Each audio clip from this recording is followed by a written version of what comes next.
Kenapa kita diminta taat dengan mutlak? Karena segala yang datang dari Allah pasti baik. Ya, pasti baik. Karena Allah menurunkan segala maslahat sesuai kebutuhan kita. Cuma manusia kadang-kadang, menginginkan sesuatu dengan pikiran pendeknya yang bukan kebutuhannya. Kan kembali Al-Baqarah 216. Aku orang mutung sih yang nggak Shopee.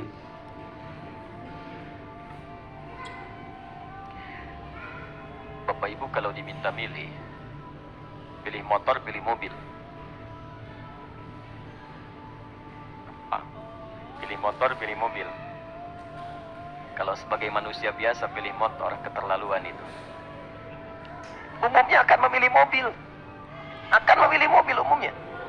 Tapi kadang-kadang kita menginginkan sesuatu yang tinggi. Menurut Allah itu bukan kebutuhan kamu. Kebutuhan kamu itu motor. Keperluan kamu motor. Kalau kamu punya mobil, sulit nantinya. Gangnya sempit, mesti bikin garasi, anggaran bertambah, dipikirin juga. Capek. Sudah, motor saja, terbebas dari banyak kemacetan. Mampu diurai, tidak banyak dipikirkan, pelan-pelan. Turun ayat, kutiba alaikumul qitalu wa huwa kurhul lakum. Ya. Diwajibkan atas kalian berperang. Dulu orang diminta jihad gelisah, ya. Gelisah. Nah, kalau ada perintah Allah yang melahirkan kegelisahan, ini maknanya. Ya. Tidak harus dalam konteks jihad yang fisik. Ya. Jihad, melawan hawa nafsu kita. Jihad melawan pikiran kita. Jihad melawan prasangka buruk kita. Kadang-kadang ada keinginan kita yang kita inginkan menurut Allah itu belum baik untuk kita. Nah, sifat manusia ketika diberikan oleh Allah keputusan yang terbaik, kadang-kadang ada sifat dalam hatinya gejolak, belum bisa menerima. Ya. Ada gejolak di hatinya.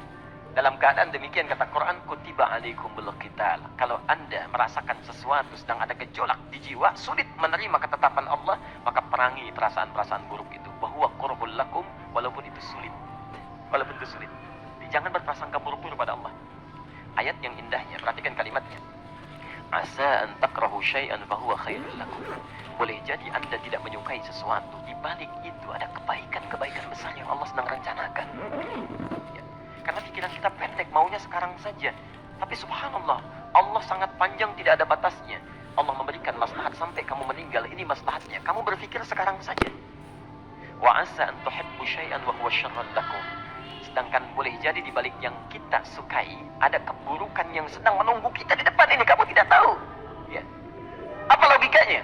Wallahu ya'lamu. Allah tahu masa depan yang akan terjadi menimpa kita, wa antum la ta'lamun.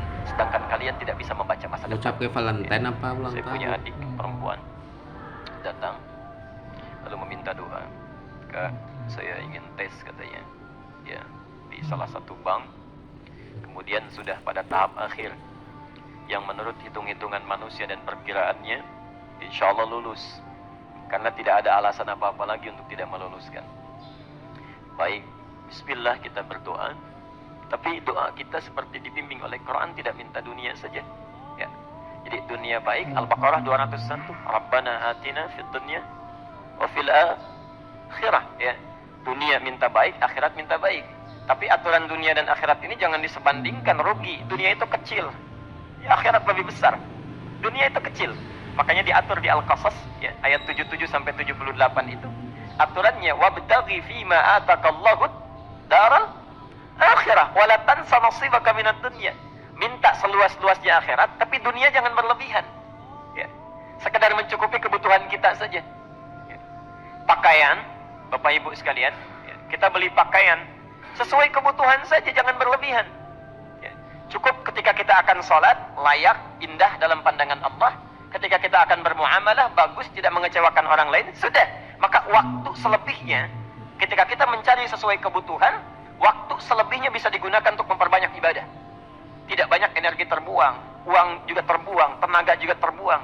Bayangkan kalau keinginannya macam-macam.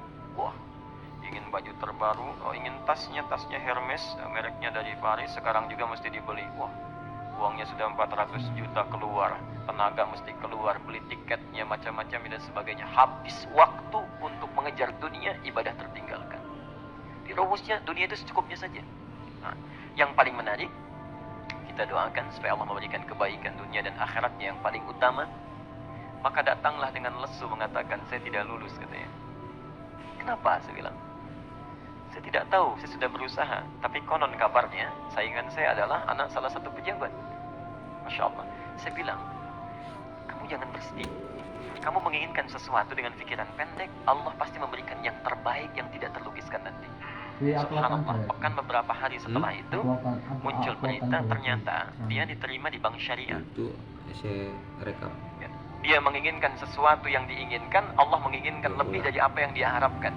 Dikasih bank syariah, di situ terjaga meningkat keagamaannya, terjaga hijabnya, segalanya, dan disitulah kemudian diarahkan untuk menemukan jodohnya. Masya Allah. Dia berpikir saat itu Allah merencanakan masa depannya. Ya. Jadi apa yang Allah sudah rencanakan pasti baik, Pak, Bu.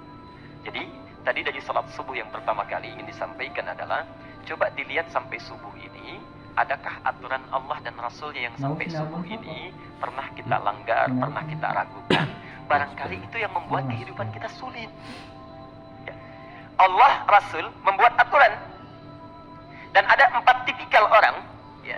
4 tipikal orang bila dihubungkan dengan aturan yang Allah dan Rasul sudah buat itu. 1, ada yang ikut aturan. Maka orang seperti ini kata Quran, yuridullahu bikumul yusra wala yuridu bikumul usra. Al-Baqarah 185. Allah menginginkan kemudahan, tidak menghendaki kesulitan dalam hidupmu. Ya. Maka dibuat aturan, yang ikut aturan Allah pasti mudah hidupnya.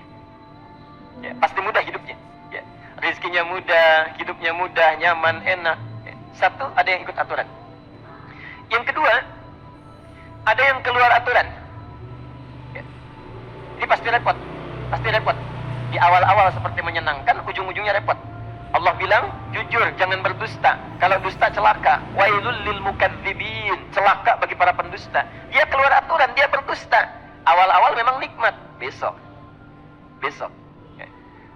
Pak, ini amplop siapa ya?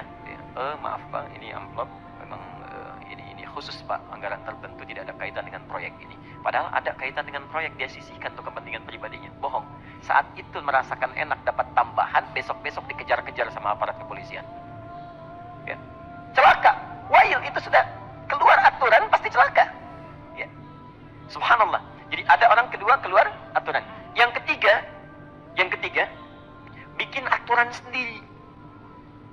Dikasih aturan, dia bikin aturan sendiri. Subhanallah.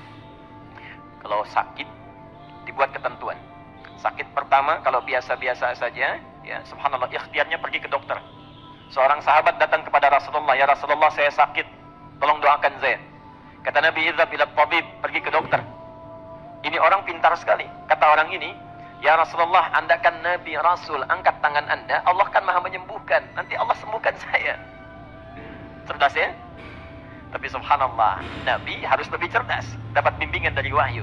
Pergilah ke dokter karena kesembuhan yang telah Allah tetapkan dititipkan di tangan para dokter.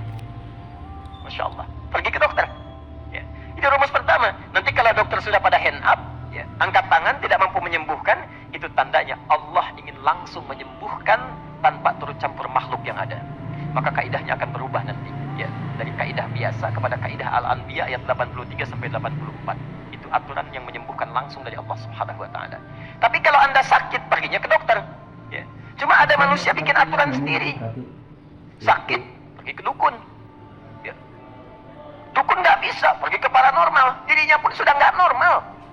Makanya disebut paranormal, karena nggak normal. Ya. Tapi didatangi juga, gitu, bikin aturan sendiri. Karena itu jadi lebih sulit hidupnya. Ya. Doa, minta pada Allah, kan sederhana. Ya. Doa, nggak bayar, nggak ada macam-macam. Masya Allah, gampang sebetulnya. Ada kekeringan, sekarang kan banyak kekeringan ya. Banyak kekeringan. Dikasih rumus, subhanallah, dikasih rumus yang tidak perlu pakai biaya. Meluangkan waktu, itu pun berpahala juga. Dunianya dapat, akhiratnya melimpah. Ya. Dikasihlah salat istisqa. Masya Allah, tinggal minta, memohon kepada Allah. Salat, mengangkat tangan, mohon pada Allah, subhanallah. Manusia tidak bikin aturan sendiri. Digarami saja. Orang garamin sayur, dia garamin awan. Cari biaya. Miliaran, terbang pakai pesawat. Kalau Allah tidak berkehendak, ya sudah. Ya. Ayo silahkan, berapa biaya yang mau kamu kumpulkan? Tenaga yang kamu kumpulkan, silahkan aja. Ya. Yang ini hujan, bikin kering lagi di sana. Sana hujan, bikin kering lagi di sana. Mau sampai kapan? Ya. Dikasih yang gratis, tinggal muncul. Cuma manusia bikin aturan sendiri, ya susah hidupnya. Itu yang ketiga. Yang keempat, ada orang nggak mau diatur. Allah bikin aturan, dia nggak mau diatur. Ya, Masya Allah, ini yang luar biasa. Inilah yang fasik. Fasik itu keluar dari aturan, menyimpang, tidak mau diatur dia. Ya, tidak mau diatur. Karena itu Bapak Ibu sekalian, dari ayat yang pertama ini, ya, mari kita evaluasi sampai dengan hari ini subuh. Dari ayatnya memang sederhana, singkat, padat, cuma satu ayat. Tapi meminta kita untuk melihat, sudahkah sampai hari ini taat pada Allah dan Rasulnya? Yang kedua, ketaatan kita apakah selalu ragu atau sudah melahirkan keyakinan yang paripurna? Ya. Yang ketiga, pelajari aturan-aturan Allah terkait kehidupan kita. Aturan sholat, aturan muamalah, ya, aturan beraktivitas, aturan berumah tangga. Pelajari itu supaya mendapatkan kemudahan. Biasanya kesulitan didapatkan karena kita belum mengenal aturan Allah dan Rasul.